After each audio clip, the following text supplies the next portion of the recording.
You're watching LMCC.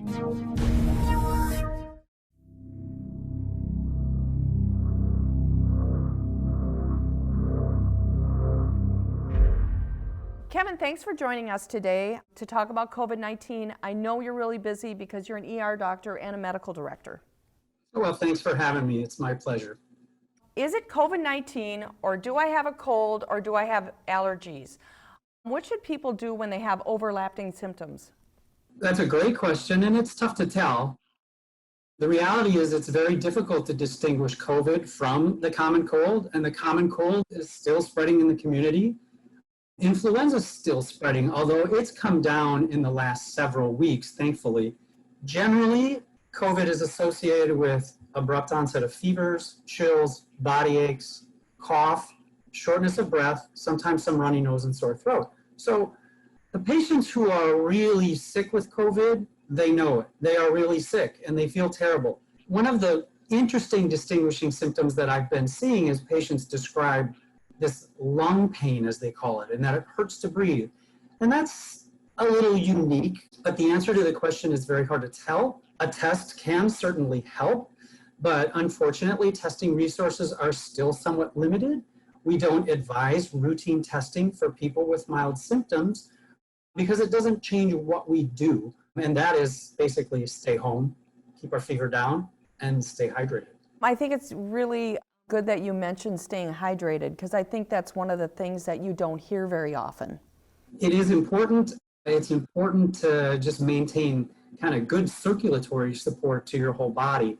We lose more fluids when we have a fever, so you definitely have to drink a few more. You don't want to overdo it. You don't want to be drinking gallons a day.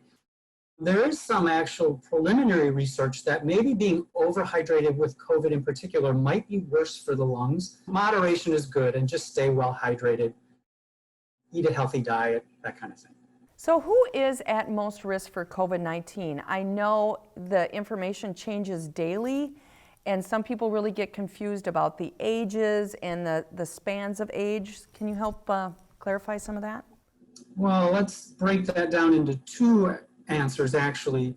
Number one, who's most at risk for getting the virus that causes COVID? And that is people who are out and about, not washing their hands frequently, not maintaining social distancing, following the current guidelines that we all should be doing. Those are the people most at risk for contracting the virus. Now, the second part of the answer is who's most at risk for getting really sick from COVID? Yes.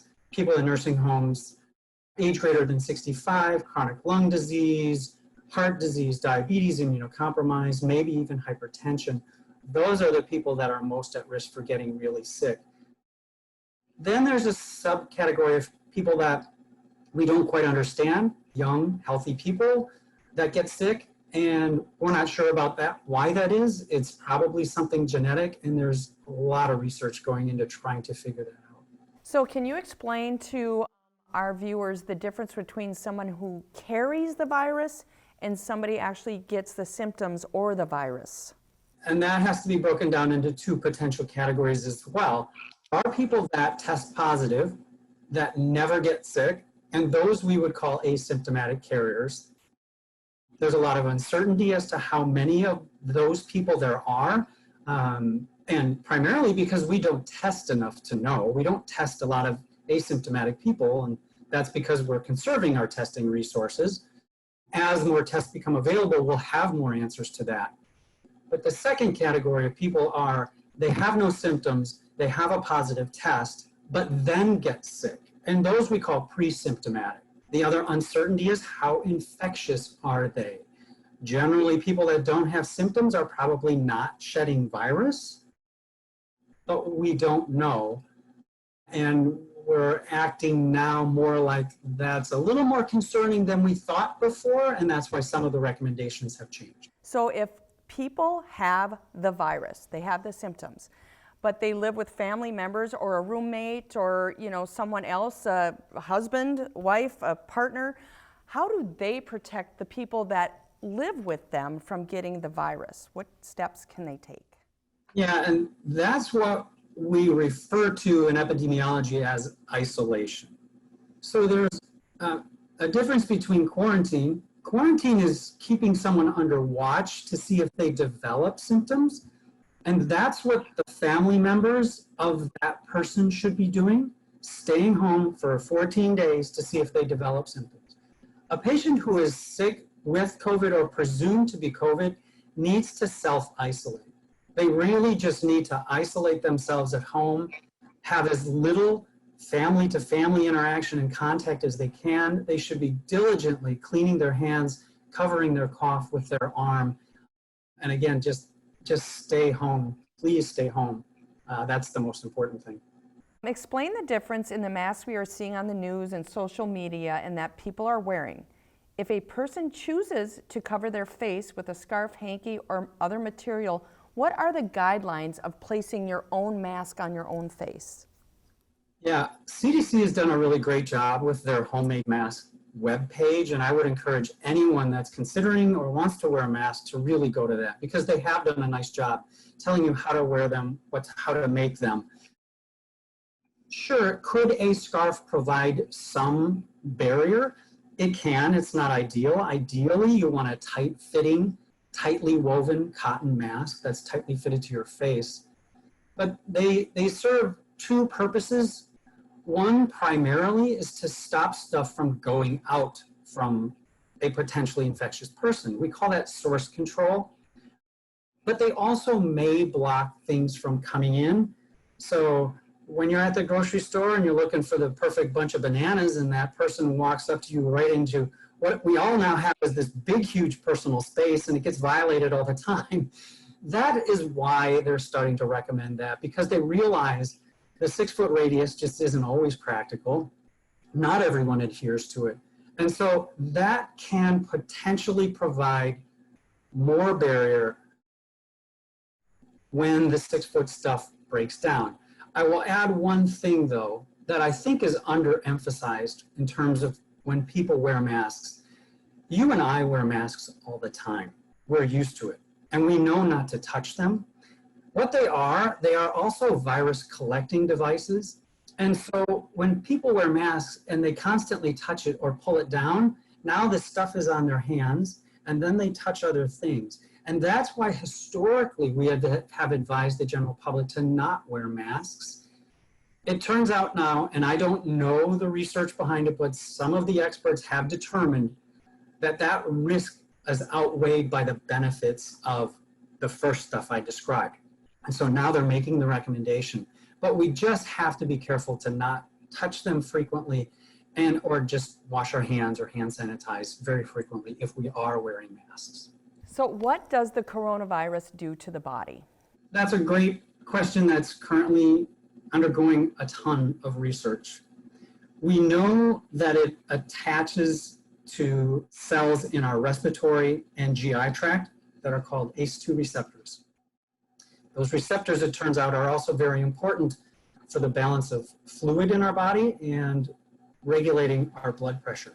What can happen is in certain people, they may be a little more predisposed to having an imbalance of that fluid status. You get a lot of inflammation and some fluid buildup in the lungs, which is essentially pneumonia. It's viral pneumonia.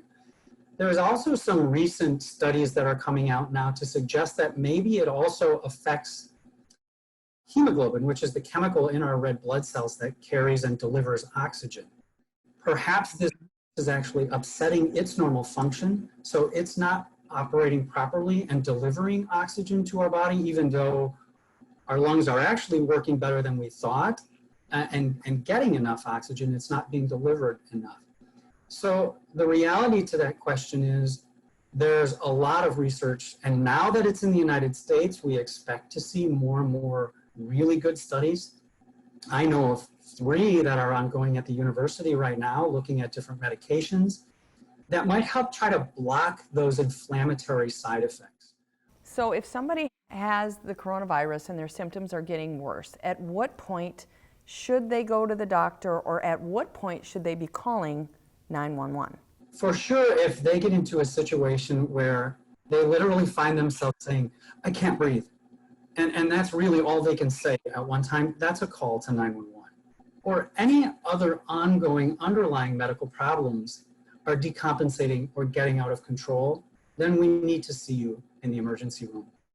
So in general, once it's been determined that I have COVID-19, how long would I or someone with COVID-19 have to be in isolation? The length of time someone needs to self-isolate is dependent on one thing, and that is, number one, if you were tested or not tested.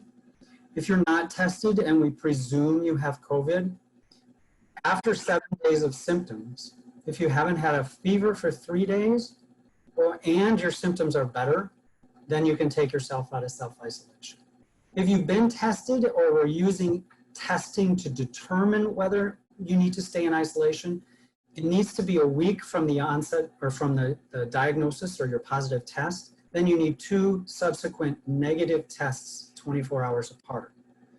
Most of us, the healthcare providers are using the non-testing method where after a week, if you have no fevers or improved symptoms for 3 days, then you're done.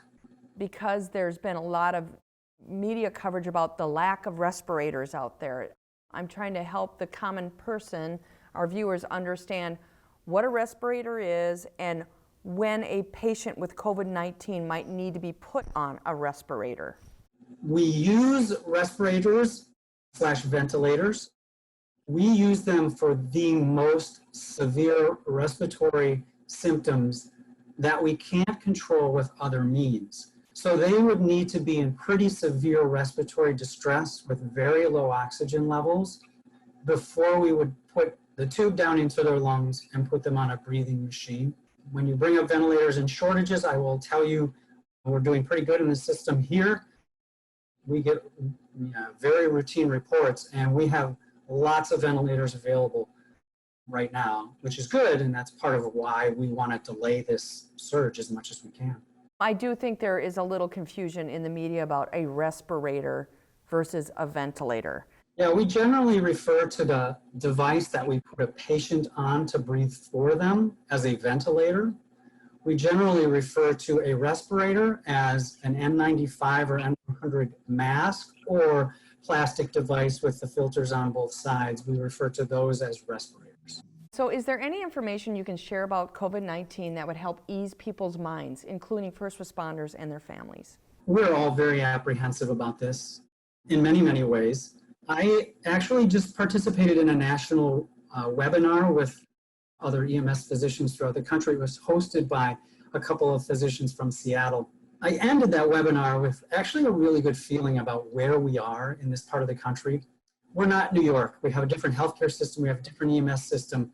We don't have that kind of population density. It turns out Seattle is actually in a relatively similar situation with regards to the volume and the severity of patients that they're seeing. Their EMS system is not overwhelmed.